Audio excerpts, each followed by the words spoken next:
নমস্কার, নিউজ 18 বাংলায় আপনাদের প্রত্যেককে স্বাগত।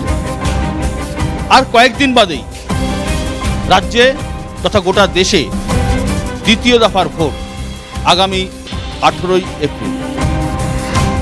এই দ্বিতীয় দফার ভোটে আপনাদের এলাকা অর্থাৎ দার্জিলিং লোকসভা কেন্দ্রে কি রেজাল্ট হয় তা দেখার জন্য গোটা রাজ্য তো বটেই, গোটা দেশেরও নজর রয়েছে দার্জিলিংয়ের দিকে। এর আগে পরপর দুবার দার্জিলিং কেন্দ্রের দখল নিয়েছিল বিজেপি। এবারে বিজেপি কি তৃতীয়বারের জন্য সিটটি ধরে রাখতে পারবে, নাকি এবারে দার্জিলিংয়ে পরিবর্তনের হাওয়া?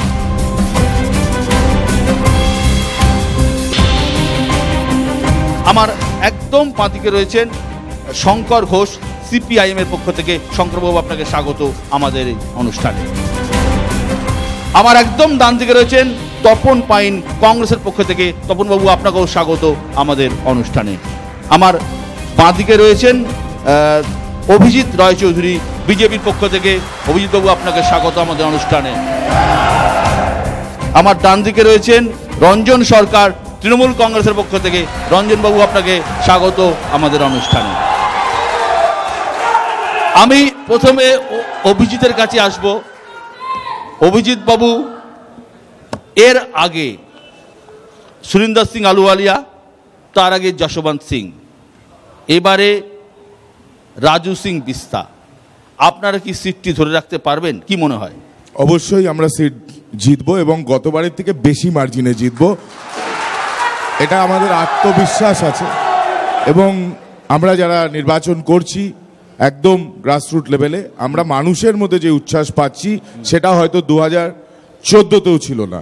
গত 5 বছরে যে ভারতীয় জনতা পার্টির সরকার কেন্দ্রে অভূতপূর্ণ কাজ করেছে, যা জীবনে কোনোদিনও আগের কোনো সরকার করেনি, সেই কাজ নিয়ে আমরা মানুষের কাছে যাব এবং আমাদের বিশ্বাস গতবারের থেকে বেশি ভোট নিয়ে, বেশি ভোটে আমরা এবারে সিট জিতবো। অভিজিৎ বাবু বলছেন এবারে জিতবেন।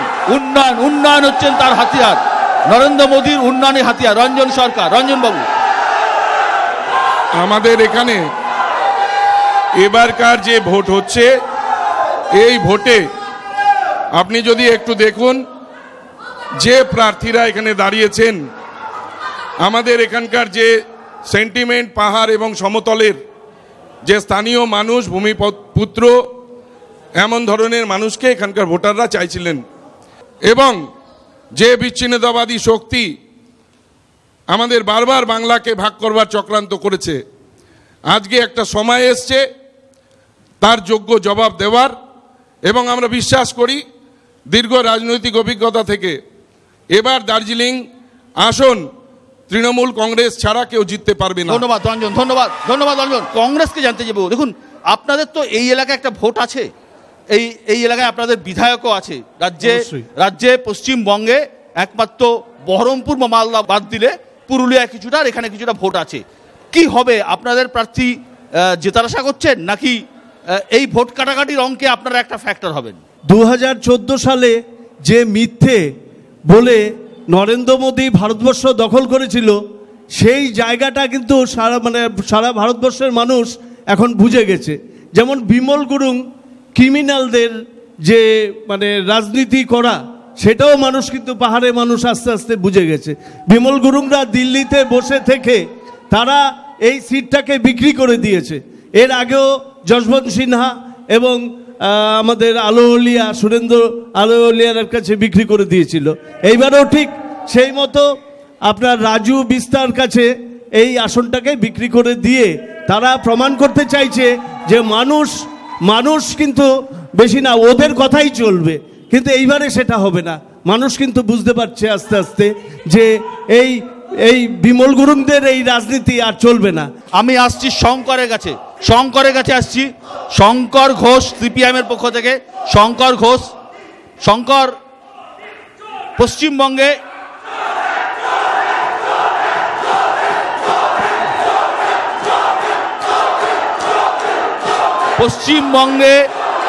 শিলিগুড়ি পুরসভা,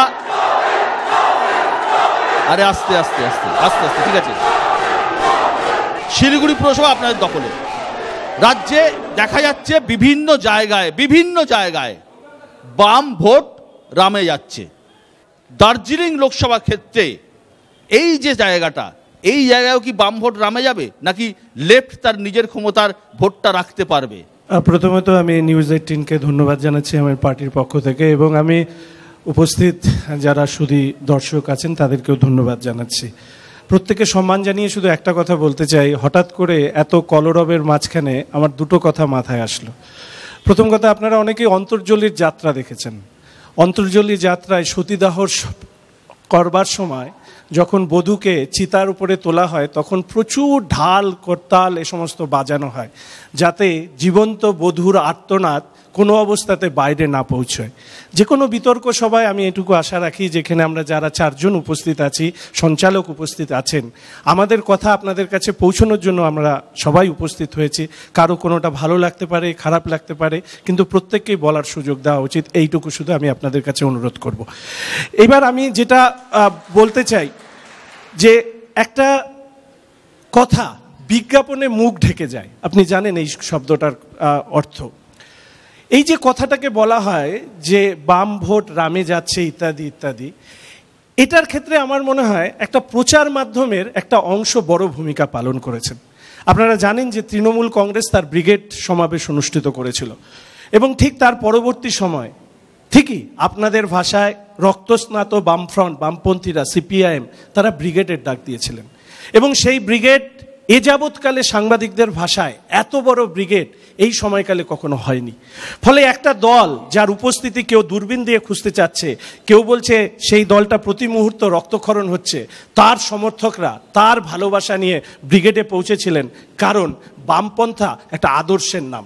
এটা নির্ভর করে না ভোটে জেতা হারার উপরে। এবং আমি আপনাকে কথা দিচ্ছি, আপনি যদি দেখেন জানুয়ারি, ফেব্রুয়ারি, মার্চ, প্রত্যেকটি সময় বামপন্থীরা আপওয়ার্ড ট্রেন্ডস আছে, এবং এই ট্রেন্ডসকে শুধু আমরা ধরে রাখা নয়। আমি শুধু অভিজিৎকে স্মরণ করিয়ে দিতে চাই, অভিজিৎ একটা কথা বললো তাদের প্রার্থী জিততেই পারে, ভোটের ফলাফল 23 তারিখ প্রকাশিত হবে, কিন্তু অভিজিৎকে এই কথাটা মানুষের কাছে বলবে যে প্রতি 5 বছর পর পর কেন প্রার্থীকে পরিবর্তন করা হচ্ছে? যদি তারা ভালোই কাজ করে থাকে, কেন তারা পরিবর্তন করছে?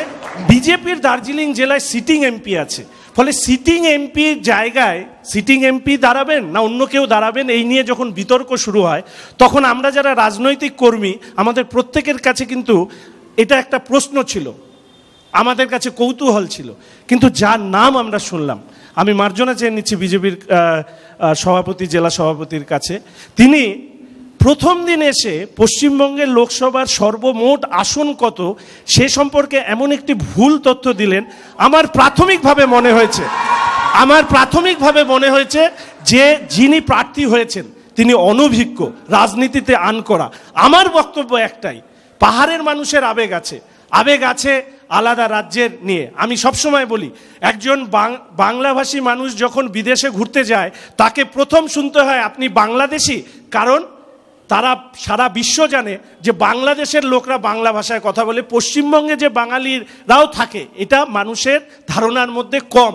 ফলে একটা আইডেন্টিটি ক্রাইসিস বাঙালিদেরও আছে, একটা আইডেন্টিটি ক্রাইসিস নেপালি ভাষী মানুষদের আছে। আমরা নেপালি ভাষী মানুষদের এই আইডেন্টিটি ক্রাইসিসকে সমর্থন করি, এবং এইটার থেকে উত্তরণের রাস্তা আমরা খুঁজছি। আমরা দুটো কথা বলেছি, 6 শিডিউল এবং লিঙ্গুইস্টিক। আমি আসবো শঙ্করের কাছে, আমি আসবো। দুটো বড় প্রশ্নের উত্তর কিন্তু অভিজিৎ আপনাকে দিতে হবে। একটা হচ্ছে যে এই যে আপনাদের ক্যান্ডিডেট, তাকে নিয়ে কিন্তু একটা ইতিমধ্যেই প্রচার হয়ে যাচ্ছে তিনি একটা বহিরাগত। এর আগেও বহিরাগত প্রার্থী দার্জিলিংয়ে হয়নি এমন নয়, কিন্তু এইটা এবার ভোটে একটা বড় ইস্যু হতে যাচ্ছে। না দেখুন, এটা কোনো বিষয় না। লোকসভা নির্বাচন সারা ভারতবর্ষের নির্বাচন, বিভিন্ন জায়গায় বিভিন্ন প্রার্থী দাঁড়িয়েছে, এমনকি আমাদের রাজ্যেও অনেক প্রার্থী দাঁড়িয়েছে যারা কিন্তু সেই এলাকার বাসিন্দা না। তৃণমূল কংগ্রেসের বাঁকুড়ার থেকে সুব্রত মুখার্জি দাঁড়িয়েছেন, উনি বাঁকুড়ার বাসিন্দা, উনি তো কলকাতায় থাকেন, তো সেটা দেখলে হবে না। আমাদের এই দার্জিলিং লোকসভা সিটটার একটা বিশেষ সমীকরণ আছে, আমরা সেটাকেও অস্বীকার করতে পারি না। পাহাড়ে 3টে বিধানসভা যেরকম আছে, সেখানে একটা গোর্খা সম্প্রদায়ের মানুষের বেশি জনসংখ্যা আছে, আবার সমতলে বাঙালি বা মারওয়াড়ি সমাজের মানুষ বা বিহারি সমাজের মানুষ কিংবা অন্যান্য আদিবাসী সমাজের মানুষ এখানে থাকে। এই সিটটার আমি মনে করি না যে বাঙালি মানেই সে পশ্চিমবঙ্গের বাসিন্দা। আমার মনে হয় পশ্চিমবঙ্গে যারা সারা এতদিন ধরে আছে, এত বছর ধরে আছে, তারা সকলে পশ্চিমবঙ্গের ভূমিপুত্র। আলুওয়ালিয়াজির কথা যেটা আপনারা বললেন বহিরাগত, আলুওয়ালিয়াজি বহিরাগত না, উনি আসানসোলে জন্ম, উনি পশ্চিমবঙ্গের ভূমিপুত্র, এটা মানতে হবে। রাজু বিস্তা অনেকেই হয়তো জানেন না, এটা বাস্তব যে হয়তো উনি নির্বাচনী রাজনীতিতে প্রথমবার পদার্পণ করেছেন এবং 50টা সিটের উনি কোথাও বলেনি, উনি 50% বলেছে। তার ভিডিও আমাদের কাছে আছে, আমরা দেখাতে পারি। ওনার শ্বশুরবাড়ি খাপড়াইলে শিলিগুড়িতে, এবং উনি এখানে এই এলাকায় বহুদিন ধরে থাকেন।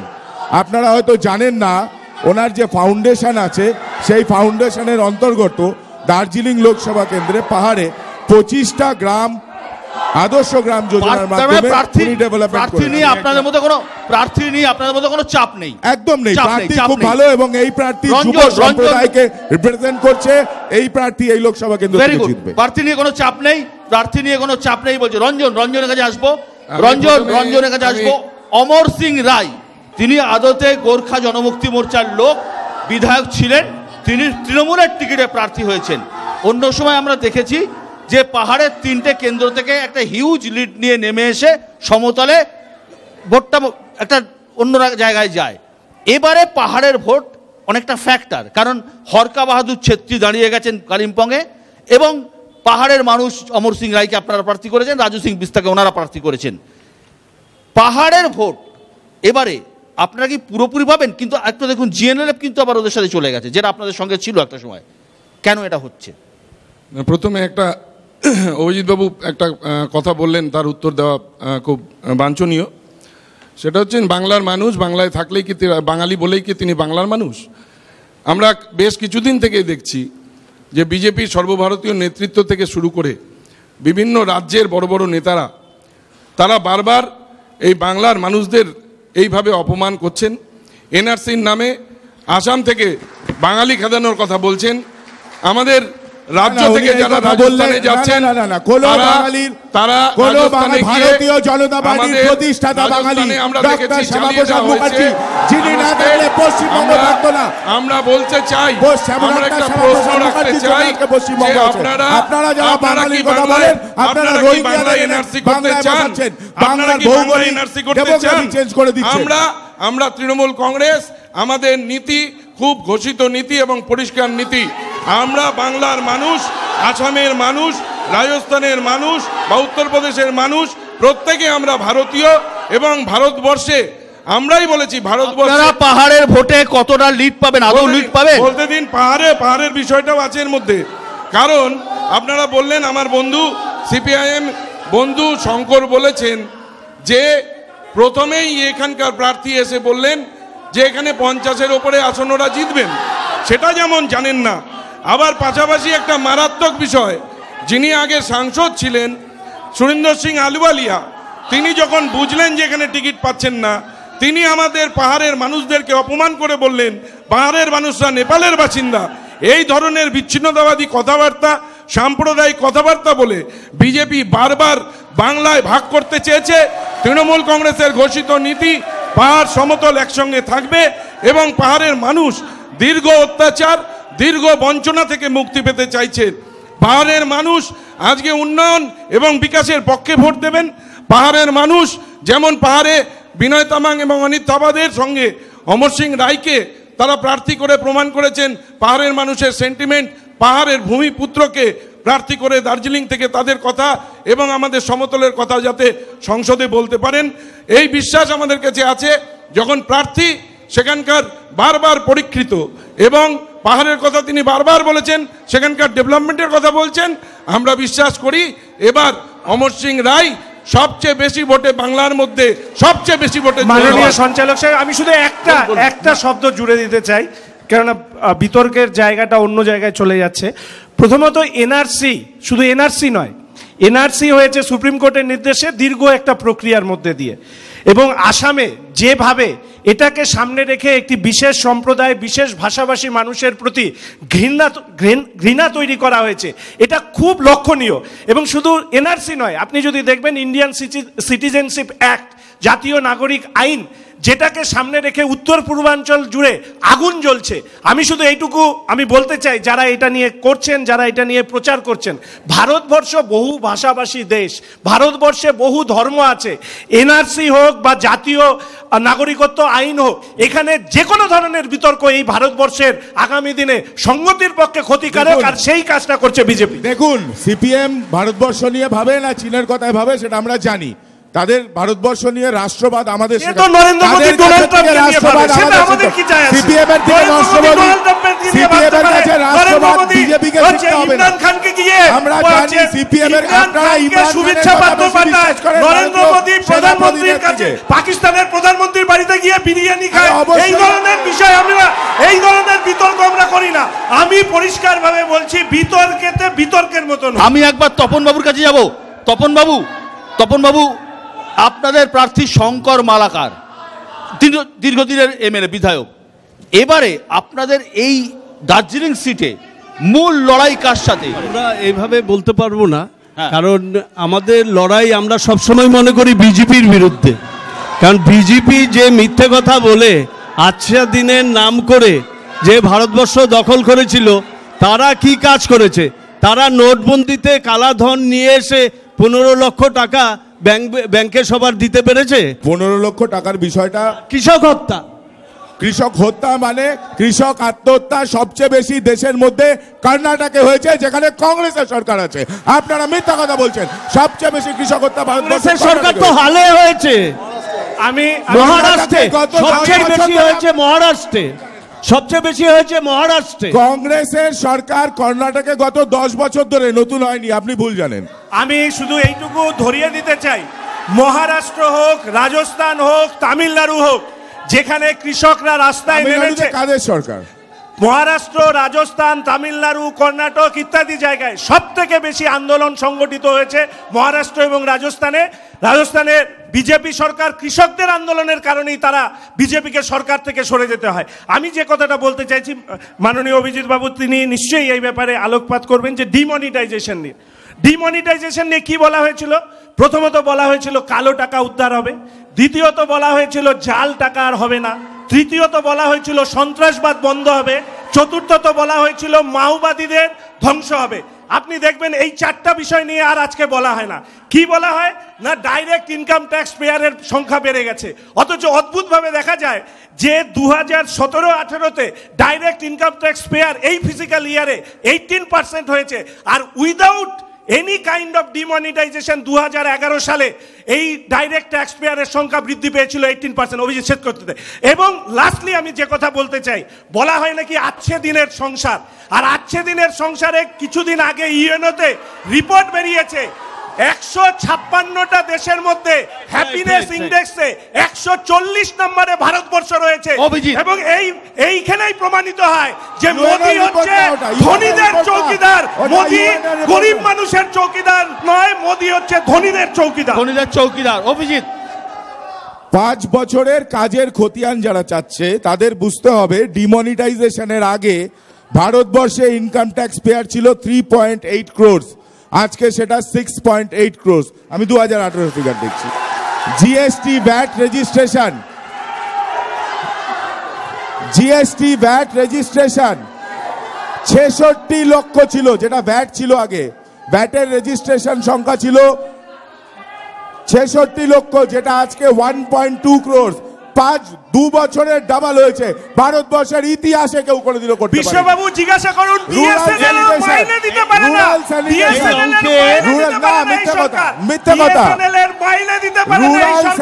এই সরকার রিজার্ভ ব্যাংকের কাছে লোন চেয়েছে, যদি ডাইরেক্ট ট্যাক্স পেয়ারের সংখ্যা বাড়ে তাহলে কি করে বিএসএনএল এর লোন মাইনে দিতে পারে না। এই যে চিৎকার দেখছেন, এই চিৎকারটা হচ্ছে ভারতবর্ষের সাধারণ মানুষকে অন্তর্জলির যাত্রার মতন এই সরকার তারা পুড়িয়ে মারবার চেষ্টা করছে। কিন্তু মাথায় রাখতে হবে, ভারতবর্ষের জনগণ মোদির থেকে অনেক বেশি শক্তিশালী, ফলে 2019 মোদি ফিনিশ। এবারের ভোটে নানা ইস্যু আছে। কেউ বলছেন আচ্ছা দিন, জিএসটি, নোটবন্দি, অনেক রকম ইস্যু আছে। ইস্যুগুলো তো জাতীয়, যেটা শঙ্করের সাথে আমার কথা হচ্ছিল, নানা রকম জাতীয় ইস্যু আছে। দার্জিলিংয়ে আপনারা এবারের ভোটে, যেহেতু দার্জিলিং কেন্দ্র বিজেপি ছিল, আপনারা আপনাদের কি ইস্যুকে আপনারা হাতিয়ার করছেন? আমাদের প্রথম ইস্যু দার্জিলিং এর ডেভেলপমেন্ট, দ্বিতীয় ইস্যু সমতলের ডেভেলপমেন্ট, সার্বিক ইস্যু আমাদের এই যে বন্ধা রাজনীতি বিজেপি এখানে শুরু করেছিল গত 10 বছর ধরে, জাতপাতের লড়াই, যে ইস্যুতে বিজেপি বারবার এখানকার বিমল গুরুংদের বিচ্ছিন্নতাবাদী শক্তিকে সাথ দিয়েছে পেছন থেকে। এখনো দেখবেন যে আমরা দেখেছি যিনি প্রার্থী হয়েছেন তিনি যখন নমিনেশন দিতে যাচ্ছেন পেছন থেকে দাঁড়িয়ে একটা সাম্প্রদায়িক এবং বিচ্ছিন্নতাবাদী আওয়াজ বারবার মানুষ শুনতে পাচ্ছেন। সাম্প্রদায়িক আমাদের সজাগতা, ওনাদের যিনি প্রার্থী ছিল তিনি 2 বছর আগে কোথায় আন্দোলন করতেন সেটা ওনাদের জানা উচিত। ওনাদের যে প্রার্থী আছে তার ওনাদের যে প্রার্থী আছে তিনি 2 বছর আগে কোথায় ছিলেন সেটা বলুন। বাংলার সরকার এবং কেন্দ্রের সরকার, আমরা চাই কেন্দ্রে এমন একটা সরকার আসুক যে সরকার সহিষ্ণু হবে, যে সরকার উন্নয়নের কথা বলবে, শুধু ভাষণ দিয়ে ভারতবর্ষকে পরিচালনা করবে না। শঙ্কর না, উনি যে আজকে দিনের কথা বলছিলেন আমার বলা দরকার এটা। আমি তোমার আজকে দিনের হিসাবটা দিই। রুরাল স্যানিটেশন কভারেজ 2014 ছিল 38%, আজকে সেটা 95%। সেদিন সবাই গ্যাস কালেকশন 55%, সেটা 90%। উন্নয়ন করতে কি কেন্দ্র সরকারকে লাগে? কংগ্রেস এবং ভারতীয় জনতা পার্টি তারা আমাদের জেলায় যে রাজনীতি করছে এবং লোকসভা নির্বাচনে তাদের বক্তব্য, তাদের কথা বলে তুলে ধরেছেন। আমাদের পার্টি এবং বামফ্রন্ট আমরা মূলত যে বিষয়গুলো নিয়ে দার্জিলিং লোকসভা কেন্দ্রে নির্বাচনে আমরা মানুষের কাছে যাচ্ছি, 1 নম্বর হচ্ছে নেপালি ভাষাভাষী মানুষকে লিঙ্গুইস্টিক মাইনরিটির মর্যাদা দিতে হবে।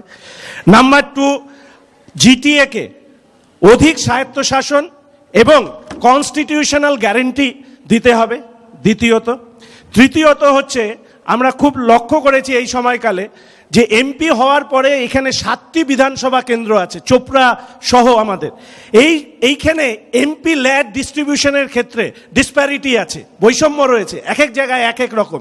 এক্ষেত্রে আমরা বামপন্থীরা বলছি এই বৈষম্য কাটিয়ে সমভাবে যাতে উন্নয়নের একটা পরিকল্পনা আগামী দিনে এমপি করতে পারে সেটাকে নিশ্চিত করতে হবে। এমপি ল্যাডের ফান্ডের সবচেয়ে বেশি টাকা কর্পোরেশন এবং মহকুমা পরিষদকে দেওয়া হয়েছে, যেটা আপনারা চালান। সেই টাকার আপনারা কি বলছেন? 5 কোটি টাকা কর্পোরেশনকে দেওয়া হয়েছে। আচ্ছা, এত ভালো কথা বলছেন, আগামী দিনে আপনার এই প্রশ্নের জবাব আমি তুলে রাখছি। 4 নাম্বার হচ্ছে আমরা যে কথা মানুষের কাছে তুলে ধরতে চাইছি সেটা হচ্ছে চিৎকার করে লাভ নেই। আমি চিৎকার করি না, চিৎকার করে কোনো লাভ নেই। চিৎকার করে কি হবে? চিৎকার করে প্রথম কথা এইখানে এই হলের মধ্যে চিৎকার করলে হলেরই লোক শুনবে, আর কেউ শুনবে না। তো আমাদের পরিষ্কার বক্তব্য, পাহাড় এবং সমতল এখানে বিভাজনের একটা রাজনীতি চলে এবং এই বিভাজনের রাজনীতি, এই আবেগকে কাজে লাগিয়ে বারংবার দেখা যাচ্ছে বিভিন্ন রাজনৈতিক দল তারা লোকসভা নির্বাচনে অবতীর্ণ হচ্ছে। আমি এখানে রঞ্জনদা দলের প্রার্থী যিনি অমর সিং রায়, অধ্যাপক মানুষ, শিক্ষিত মানুষ, কিন্তু তিনি আপনারা জানবেন বিমল গুরুংয়ের সমর্থনে তিনি প্রথমে মোর্চার বিধায়ক হয়েছিলেন। জানবেন এই পশ্চিমবঙ্গে একটা খুব বড় স্লোগান ছিল ভাগ মুকুল ভাগ। আজকে দেখা যাচ্ছে সেই চোর দায়ে অভিযুক্ত মুকুল চৌকিদারে পরিণত হয়েছে। ফলে এই যে ফুল পরিবর্তন, এতে নীতির পরিবর্তন হয় না। নীতি বামপন্থীদের সঠিক, তাই সেই নীতিকে সামনে রেখে আমরা এই নির্বাচনে অবতীর্ণ। ধন্যবাদ। আমি প্রশ্নে আসবো, আমি প্রশ্ন নেব। একটা জিনিস সঞ্চালকের কাছে জানতে চাই। আমি খুব পরিষ্কারভাবে দার্জিলিং লোকসভা আসনের একজন নাগরিক হিসাবে আমি সমস্ত দলের কাছে একটা প্রশ্ন রাখতে চাই। সেটা হচ্ছে আপনাদের দল, আপনারা কি গোর্খাল্যান্ড চান, বাংলা ভাগ চান? এই সম্বন্ধে আমাদের এখানকার যারা দাঁড়িয়ে আছেন তারা পরিষ্কারভাবে বলুন। অনেক সময় এই প্রশ্নটা উঠে এসছে।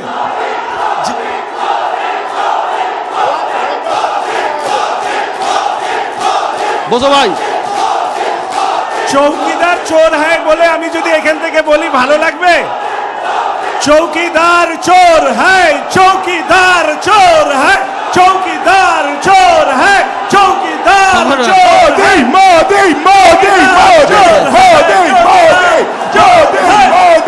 বসুন। এই কথাটা আমি বলতে চাইছিলাম, সেটা হচ্ছে যে অভিজিৎ যে প্রশ্নটা তুলেছে যে আপনাদের মুখকে, প্রথম কথা এখানে মুখটা আমরা যারা বিরোধী রাজনীতি করি, এখানে মুখকে সেটা গুরুত্বপূর্ণ নয়।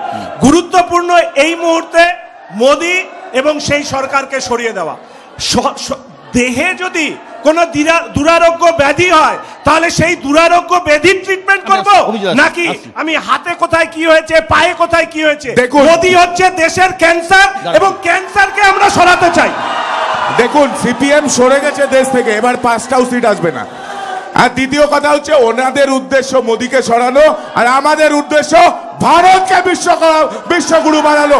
সেই উদ্দেশ্য সফল আমি প্রশ্নে আটকাতে পারবে না যতই সিপিএম, কংগ্রেস আর তৃণমূল একসাথে। ধন্যবাদ।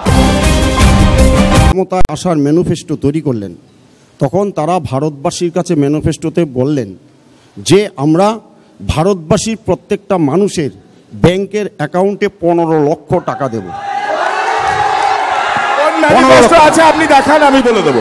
আপনি ম্যানিফেস্টো দেখান, আমি বলে দেবো। শোনো, 15 লক্ষ টাকা দেব।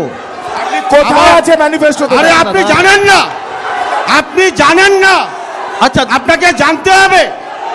আবার বললেন, আপনি আবার বললেন, কি বললেন? যে প্রত্যেকটা ভারতবাসীকে আমরা ভাই বছরে ভাই চাকরি দেব। ধন্যবাদ। 2 কোটি ধন্যবাদ, ধন্যবাদ, ধন্যবাদ। উনি যে ম্যানিফেস্টোর কথা বলেছে, ভারতবর্ষের ভারতীয় জনতা পার্টির 2014 ম্যানিফেস্টো ইজ রেকর্ডেড ফ্যাক্ট। উনি আমাকে দেখিয়ে নিক, আমি মেনে যাব। উনি মিথ্যা কথা বলছেন, ম্যানিফেস্টোতে এরকম কোনো কথা কোথাও ছিল না। 2 কোটি চাকরির কথা যেটা বলা হচ্ছে, সিআইআই এর রিপোর্ট এসছে কিছুদিন আগে যে ভারতবর্ষে প্রত্যেক বছর গত 5 বছরে 1.5 কোটি মানুষের কর্মসংস্থান হয়েছে, যেটা মোদী সরকারে হয়েছে। একদম সত্যি। সিআইআই এর রিপোর্ট আছে, পুরোপুরি সিআইআই এর রিপোর্ট আছে, আপনি বললে হবে না। আপনি কোন কথা বলছেন? 1.5 কোটি বলেছি, 15 লক্ষ বলিনি। প্রত্যেক বছর কর্মসংস্থান যদি উৎপাদন হচ্ছে এবং ভারতবর্ষের প্রধানমন্ত্রী তথ্য নিয়ে জাগলারি করে জিডিপিতে ডিক্লাইনিং গ্রোথ 7% জিডিপি এই বিজেপির আমলে 5.6 সার্ভিস সেক্টরে সব সময় ডিক্লাইনিং গ্রোথ ইন্ডাস্ট্রিয়াল সেক্টর আপনারা বিতর্ক সভায় আপনারা আমি কিছু ভারতবর্ষের কথা ছেড়ে দিন। ওনারা যখন সরকারের সম্পূর্ণভাবে ব্যর্থ, এমপ্লয়মেন্টে ব্যর্থ হয়ে এরা সমস্ত সরকারি সংস্থাকে বেসরকারীকরণ করছে। বিএসএনএল এর মাইনে দিতে পারছে না। আপনারা সরকারি 34 বছর ধরে পশ্চিমবঙ্গে কটা সংস্থা এনেছেন, কটা ইন্ডাস্ট্রি এনেছেন, পশ্চিমবঙ্গটাকে ধ্বংস করেছেন আপনারা। প্রশ্ন নেব। আচ্ছা, আমার প্রশ্ন হচ্ছে সিংহাসনের মহাসংগ্রামে মনে হচ্ছে না, এটা প্রথমে একটু বলি, চতুর্মুখী কোনো লড়াই। একটা হচ্ছে ভারতীয় জনতা পার্টি বনাম মহাঠকবন্ধন। আমি তৃণমূলের কাছে প্রশ্ন রাখতে চাই। আজকে একটা দেওয়াল লিখন দেখলাম যেখানে লেখা ছিল দিদির পাশে গোটা দেশ, মোদি তুমি এবার শেষ। আচ্ছা, তৃণমূলের বক্তা কি বলতে পারবেন পশ্চিমবঙ্গের বাইরে তৃণমূল কংগ্রেস কটা লোকসভার আসন আশা করছেন? যিনি প্রশ্ন করেছেন তাকে আমি ধন্যবাদ জানাই যে আমাদের দেওয়াল লিখনগুলো আপনাদের চোখে পড়ছে এবং আপনারা সেই দেওয়াল লিখন দেখে ভয় পাচ্ছেন, এটা বোঝা যাচ্ছে। আর দ্বিতীয় হচ্ছে আপনি আমার অনেক অনুজ, আপনাকে সম্মান দিয়েই বলছি, ভারতবর্ষে 2019-এ এবার 21টি দল ইতিমধ্যেই সারা ভারতবর্ষে ঐক্যবদ্ধ। এবং আপনার কোশ্চেনের একটা কথাই শুধু বলতে পারি, প্রশ্ন করলে উত্তর নেওয়ার ধৈর্য রাখুন। প্রশ্ন যখন করেছেন উত্তর নেওয়ার ধৈর্য রাখুন। আপনার প্রশ্নতে আমরা কেউ বলিনি কিছু। আমাদের একটাই লক্ষ্য ভারতবর্ষে, এবং আমি দায়িত্ব নিয়ে বলছি যে আমরা ভারতবর্ষে 272+ করেই মোদিকে সরাবো। বিজেপি নেতার কাছে আমার একটা প্রশ্ন আছে যে 2017-র 8ই ডিসেম্বর সন্ধ্যে 8টার সময় ডিমনিটাইজেশনের অ্যানাউন্সমেন্ট করেছিলেন নরেন্দ্র মোদী। তারপরে 100-র উপর লোক সারা পশ্চিমবাংলা ভারতবর্ষ জুড়ে মারা গেছিল। তাদের জীবন কি উনি ফিরিয়ে দিতে পারবেন? ধন্যবাদ। এমন কোনো ডাটা কোথাও নেই যে ডিমনিটাইজেশনের কারণে কেউ মারা গিয়েছে। আপনারা এরকম কোনো ডাটা আমার মনে হয় কোথাও নেই, ওনারাও দিতে পারবেন না। আর দ্বিতীয় কথা হচ্ছে তাদের ওনারা যেই কথা বলছে, যাদের কাছে কালো টাকা ছিল তারা স্বাভাবিকভাবেই ডিমনিটাইজেশনের পরে আতঙ্কগ্রস্ত হয়ে গেছে, তাদের জন্য ওনারা হয়তো বলছেন আমার যা মনে হয়। তারা কত কষ্টে আছেন, ডিমনিটাইজেশনের জন্য যারা মারা গেছেন, তারা অনেক দুঃখে কষ্টে এখনো দেশ আমাদের দেশের মধ্যে ছড়িয়ে ছিটিয়ে আছেন। 500 টাকার 1000 টাকার নোট বন্ধ হয়েছিল। কত গরিব মানুষের কাছে 500 টাকার 1000 টাকার নোট আছে, যাদের ব্ল্যাক মানি ছিল তারা অবশ্যই আতঙ্ক হয়েছে, সেটা স্বাভাবিক। একটা কথা বলি, অভিজিৎ অনেকক্ষণ ধরে এই প্রসঙ্গটা বারবার তুলছে, কিন্তু এইখানে যারা আছে, এমনকি যারা বিজেপিকে সমর্থন করেন, তারাও নিশ্চয়ই এটা আমার সাথে সহমত হতেও পারেন। সেটা হচ্ছে যে 2014 সালে যখন আচ্ছে দিনের কথা বলা হয়েছিল, সেই সময় একটা বড় কথা এসেছিল যে সুইস ব্যাংকে যাদের কালো টাকা আছে সেই কালো টাকাটা দেশে ফেরত আসবে, এবং সেই টাকা থেকে 15 লক্ষ টাকা করে কিছু কিছু নেতা তুলে ধরেছিলেন যে এগুলো হচ্ছে অ্যাকাউন্টে যাবে, যার নাম হচ্ছে জনধন যোজনা। দুর্ভাগ্যবশত জনধন যোজনা অ্যাকাউন্ট খুলেছে, কিন্তু সেই অ্যাকাউন্টে বিজেপি আগে মিস কল দিয়ে সদস্য পদ দিতে বলতো, এখন ওই অ্যাকাউন্টেও মিস কল হয়ে গেছে 15 লক্ষ টাকা। আসছি, হ্যাঁ বলুন। দেখুন, এটা বাস্তব যে জনধন যোজনার মাধ্যমে অ্যাকাউন্ট খুলেছে, সেটাও বড় কাজ। ভারতবর্ষের 70% মানুষের কাছে ব্যাংকের অ্যাকাউন্টে দিতে পারেনি 70 বছরে কেউ। আমরা করে দেখিয়েছি। এবং তার জন্য আগামী দিনে সারদা নারদার চিট কাণ্ডের কাছে তারা প্রতারিত হবে না। এটা একটা বড় সাকসেস, যেটা খুব সিপিএমের নেতৃত্ব স্বীকার করলেন। আমাদের মাননীয় প্রধানমন্ত্রী এই মুহূর্তে তিনি কাস্টডিতে আছেন। টাইমটা খুব অদ্ভুত। একজন মানুষকে তিনি ভাই, নীরব ভাই, মেহুল ভাই, এই যে ভাইরা এত টাকা নিয়ে পালিয়েছেন কেন জানেন? এই যে অ্যাকাউন্টে গরিব মানুষরা টাকা নিয়েছে, সেই টাকা নিয়ে ওরা ফুর্তি করে পালিয়ে গেছে।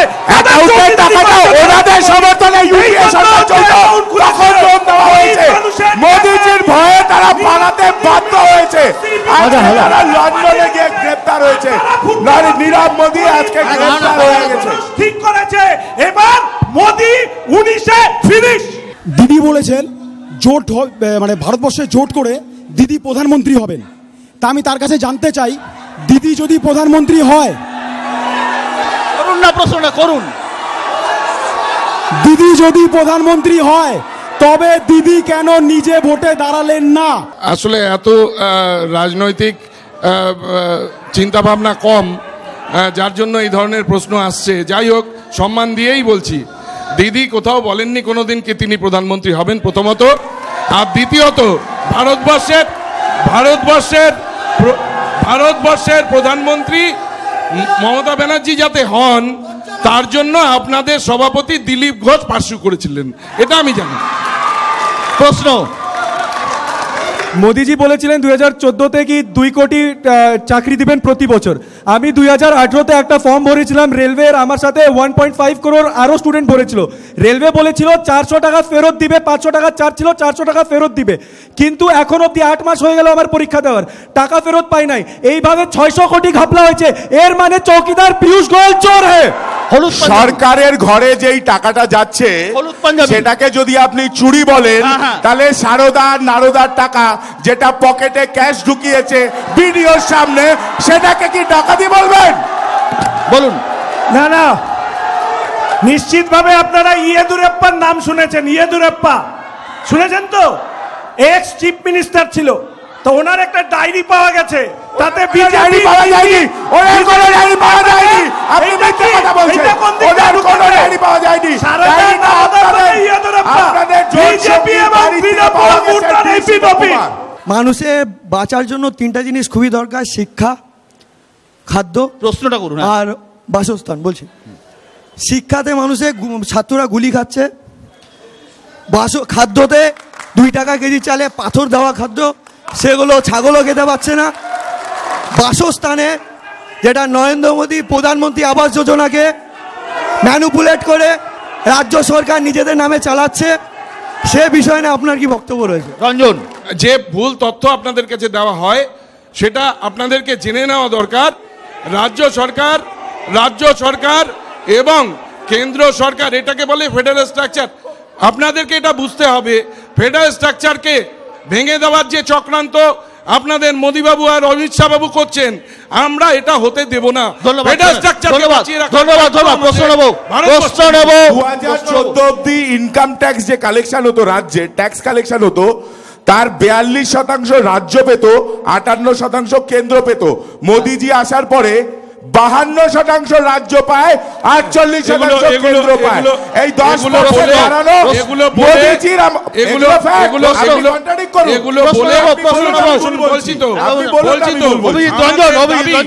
আমাদের দাবি, আমাদের রাজ্য থেকে যে আপনাদের দাবি হচ্ছে সিবিআই করতে আসলে গুন্ডা দিয়ে সিবিআই কে আক্রমণ করা, চোরকে বাঁচানো। আপনি বলতেই পারেন, আপনাদের সারা ভারতবর্ষ বলছে, পশ্চিমবঙ্গের মানুষ, সারা ভারতবর্ষের মানুষ বলছে রাফায়েলে 30,000 কোটি টাকা কোথায় গেল?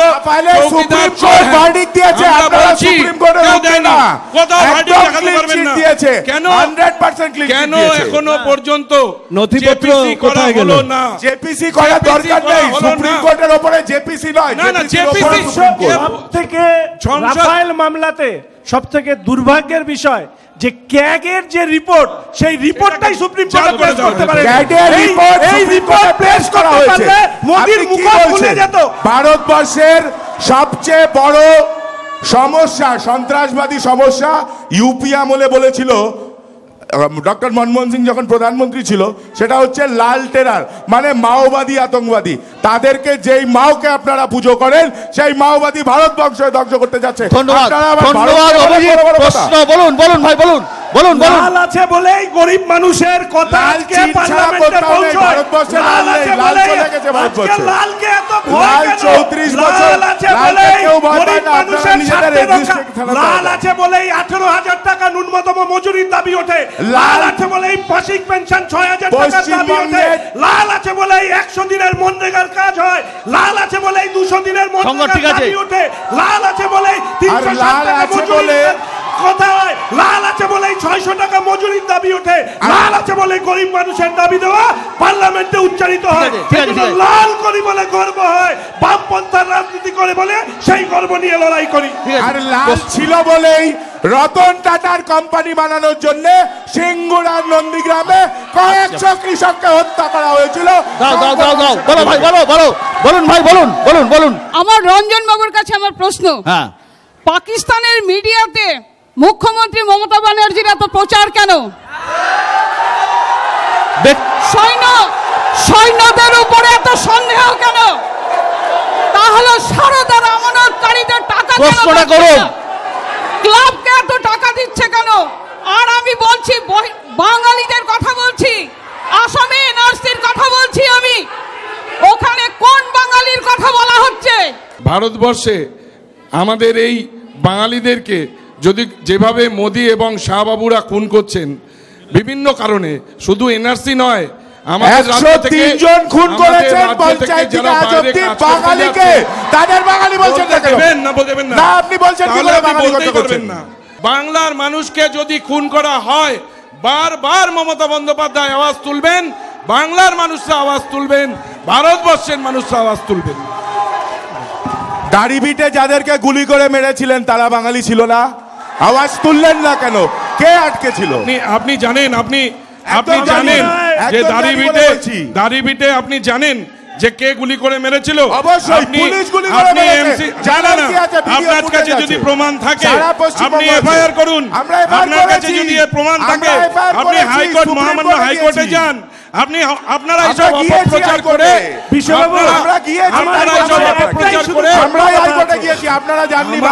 আমার একটাই ছোট্ট কথা আছে, এই যে এই লড়াইটা দেখছেন না, এই লড়াইটা আসলে মক ফাইট। এই ভারতবর্ষে নরেন্দ্র মোদীর সবথেকে কাছের বন্ধু হচ্ছে মমতা ব্যানার্জি। মমতা ব্যানার্জির মতো নরেন্দ্র মোদীর নির্ভরযোগ্য বন্ধু নেই।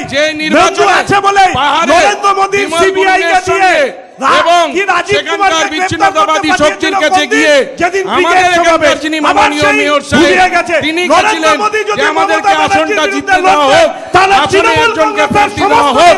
বিমল গুরুংয়ের সঙ্গে দিনের বেলায় সিপিএম, রাতে বিজেপি, এই ধরনের। আমি বক্তার কাছে জানতে চাইবো 30 সেকেন্ড সময় দেবো প্রত্যেক বক্তাকে, 30 সেকেন্ড সময় দেবো। মানুষ দার্জিলিং লোকসভা কেন্দ্রের মানুষ কেন কংগ্রেসকে ভোট দেবে? 30 সেকেন্ড সময় দিচ্ছি আপনাকে।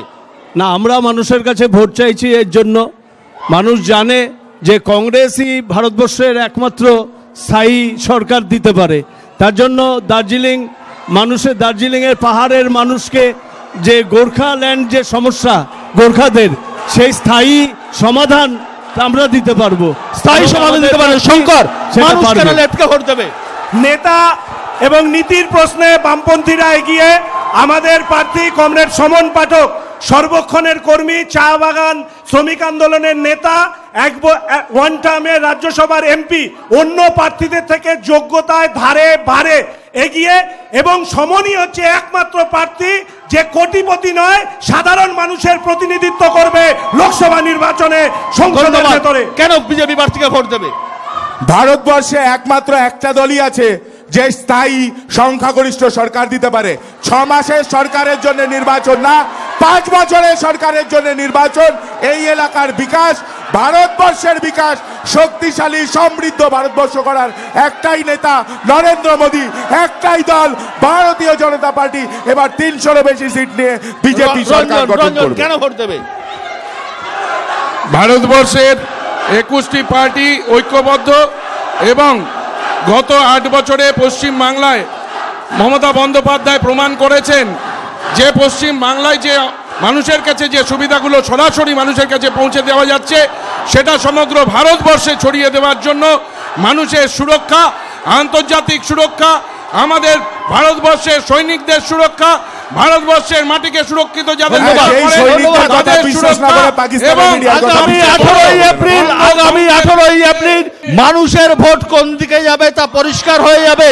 আর আগামী 23শে মে ব্যালট বাক্স খুললেই জানা যাবে দার্জিলিং লোকসভা কেন্দ্রে ফের বিজেপি জয়ী নাকি এবার দার্জিলিংয়ে পরিবর্তন।